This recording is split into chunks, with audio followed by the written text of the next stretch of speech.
चलिए class 10th का है, जिसका जिसका भी हिंदी ए है, हिंदी क्या है, ए है, उन सभी के लिए इंपॉर्टेंट क्वेश्चन है। सबसे पहले आप लोग का एग्जाम में पैसेज आएगा दोस्त, क्या आएगा, पैसेज। तो ध्यान पूर्वक 2 मिनट हम टाइम दे रहे हैं, पैसेज को पढ़िए। यदि पढ़ लिए तो बोलिए स्क्रॉल कर दें। पैसेज पढ़ लिए सब लोग? और सब लोग बोलिएगा लॉर्डली, ठीक है। चलिए पैसेज पढ़ लिए दोस्त। पहले पहले एग्जाम में पैसेज से रिलेटेड क्वेश्चन आएगा। अब question is saying that what is question, देखिए क्वेश्चन क्या कह रहा है, देखिएगा। पहला नंबर क्वेश्चन देखेंगे दोस्त, क्या कहता है कि नकारात्मक और निराशाजनक जीवन को स्पष्ट और गतिशील मार्ग में बदलने की कुंजी क्या कहलाता है? जल्दी बताइए, क्या कहलाता है? विश्वास और आशा। क्या कहलाता है? ऑप्शन नंबर क्या होगा दोस्त? ऑप्शन नंबर हो जाएगा बी, हो जाएगा आंसर। क्या हो जाएगा? ऑप्शन नंबर बी हो जाएगा। चलिए आगे देखेंगे, धैर्य और विश्वास की महत्व के बारे में क्या सुझाव दिया गया है? ये वाला होगा ना ऑप्शन जी, ऑप्शन नंबर सी। अब देखेंगे क्वेश्चन नंबर 3 ना जी, थोड़ा छोटा करना पड़ेगा ना, ये 3 नहीं है क्या यार, ये वाला है। ये क्वेश्चन नंबर क्या है जी? 3 है। ये क्वेश्चन नंबर क्या है? 3 है। कोई दिक्कत है? क्वेश्चन नंबर तीसरा पढ़िए, आंसर बताइए हमको। क्या होगा क्वेश्चन नंबर 3 का? और थोड़ा सा बड़ा कर दे रहे हैं। चलिए ठीक है, ऑप्शन नंबर तीसरा देखेंगे दोस्त, क्वेश्चन नंबर 3 है, मिस्टेक हो गया है। लोगों को कैसे देखना चाहिए? उज्जवल और सकारात्मक पहलुओं से। Question number 3। चौथा बताइए, किस उपमा और उपयोग चुनौतीपूर्ण स्थितियों में सकारात्मक देखने की महत्व को जानने के लिए किया गया है? बताइए। कांटों के बीच को, ऑप्शन नंबर बी। यदि आप पैसेज पढ़े होंगे तो भी आप आंसर इस सब क्वेश्चन को दे सकते हैं, अन्यथा ध्यान से एक बार पैसेज पढ़ लेंगे। चलिए ठीक है, क्वेश्चन नंबर 5 देखेंगे दोस्त, क्या कह रहा है बताइए आंसर। कहता है प्रस्तुत गद्यांश के लिए उपयुक्त शीर्षक का चुनाव क्या करें? क्या हो सकता है जो गद्यांश पढ़े हैं बाबू, उसका शीर्षक क्या हो सकता है? सकारात्मक का मार्ग, आशा और विश्वास, ऑप्शन नंबर डी। ठीक है जी, सब लोग साथ में बोलिए। कोई दिक्कत है? अब एक पोएट्री से क्वेश्चन आ गया है, इसको भी 1 मिनट के लिए जल्दी से पढ़िए, उसके बाद हम लोग क्वेश्चन करेंगे, ठीक है। जल्दी से पढ़िए, क्वेश्चन क्या कह रहा है, पढ़िए क्वेश्चन, पढ़िए जल्दी से क्वेश्चन पढ़िए। पढ़ लिए? क्वेश्चन पढ़ लिए, अब इससे रिलेटेड क्वेश्चन देखेंगे, ठीक है। चलिए क्वेश्चन नंबर 6, 7 और 8 एक ही बार कर देंगे ना, हल्का सा छोटा कर देते हैं, ठीक है ना, दिख रहा है ना बाबू। चलिए जल्दी से बताइए, कवि भारतीय युवकों को ऐसा जीवन जीने को कहता है जो क्या होना चाहिए? योगियों जैसा नहीं, पकारमी वीरों जैसा हो, ऑप्शन नंबर बी सही है। पद्यांश में किसे सोम कहा गया है? सोम धारा को या धार को कहा गया है, ठीक है। योगियों नहीं विजयी के सदा जियो रे का क्या संदेश है?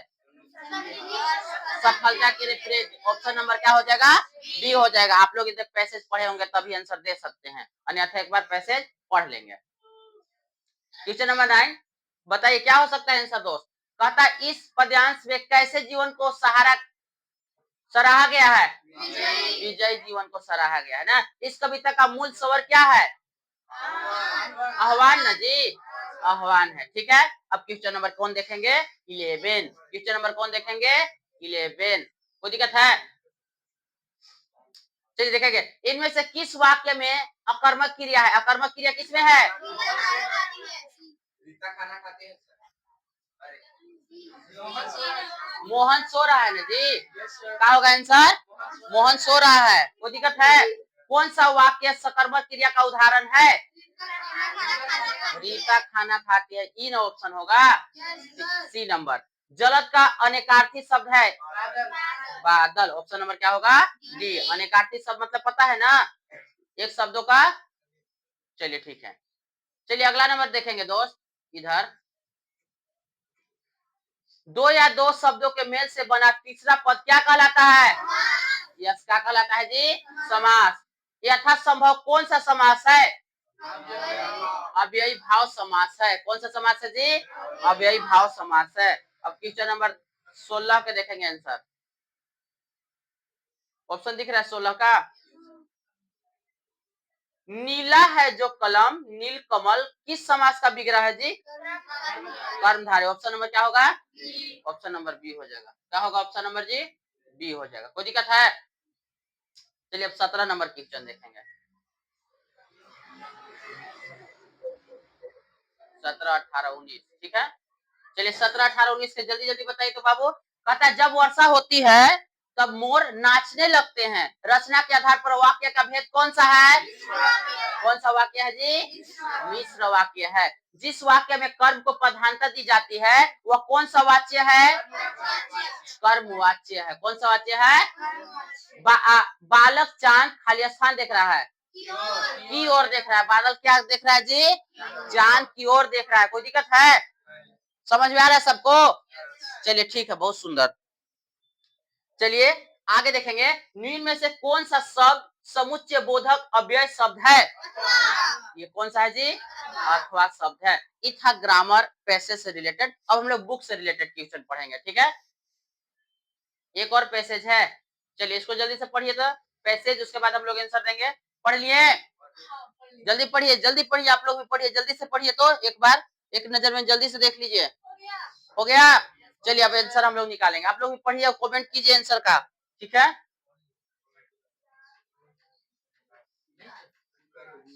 चलिए कमेंट करेंगे, ठीक है। इस पद में रचयिता कौन है? मैंने कहानी, अरे सॉरी, इसका लेखक कौन है जी? सूरदास। डी नंबर, यस, यहाँ डी नंबर। गोपिया किसकी अन्य भक्त थी? कृष्ण की। ठीक है, सब लोग बोलिए, उधर से भी बोलिए जी। पुरैनी पात का क्या अर्थ है? कमल का पत्ता। गोपियों ने उद्धव को व्यवहार की तुलना किससे की है? कमल के पत्ते और तेल में मटके से, इसी ना। ऑप्शन नंबर क्या हो जाएगा? ठीक है। चलिए दिख रहा है आप लोग के साफ साफ जी। चलिए एक और दिया है पैसे, जिसको पढ़िए, छोटा थोड़ा कर देते हैं। दिख रहा है ना? चलिए जल्दी से पढ़िए तो, ये जल्दी से पढ़िए।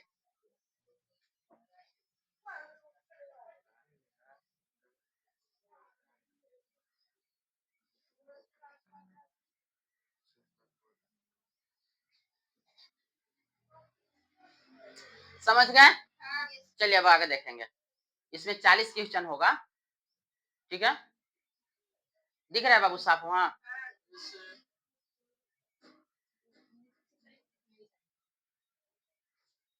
ठीक है। चलिए अगला देखेंगे। कहता है बेटे के मरने पर बाल गोविंद भगत क्या कर रहे थे? गा रहे थे ना जी। चलिए, भगत जी का बेटा कैसा था? सुस्त और गोदा। भगत जी की पतोही कैसी थी? घर का प्रबंध करने वाली। कभी नहीं जाना चाह रही थी जी मायके। चलिए, बोदा का क्या अर्थ होता है? क्या होता है जी? 28 नंबर क्वेश्चन देखेंगे। बोधा का क्या अर्थ होता है बाबू? मंद बुद्धि, जिसके पास दिमाग थोड़ा सा कम हो ना। चलिए अगला नंबर 29 देखेंगे। सांप से डरकर भोलानाथ ने कहा शरण ली? माता के आंचल में। जोर से बोलिए, माता के। जाट पर जबकि नाक में किस पर व्यंग किया गया है? सरकारी तंत्र पर। इन नया बुक में हटा दिया गया है क्वेश्चन ना, इस सब चैप्टर, लेकिन फिर भी देख लेंगे, दे देता है क्वेश्चन आंसर आ गया, ठीक है।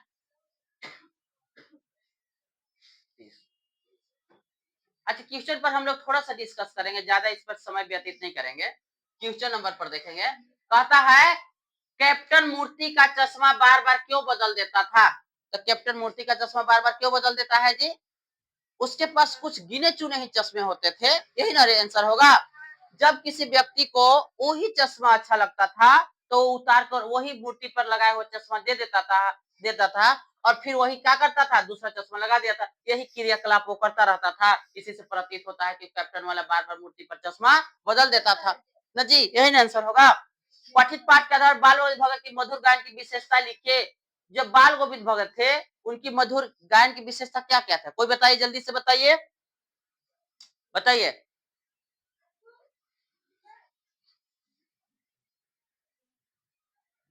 बोलिए, सब्जेक्टिव हो गया ना जी।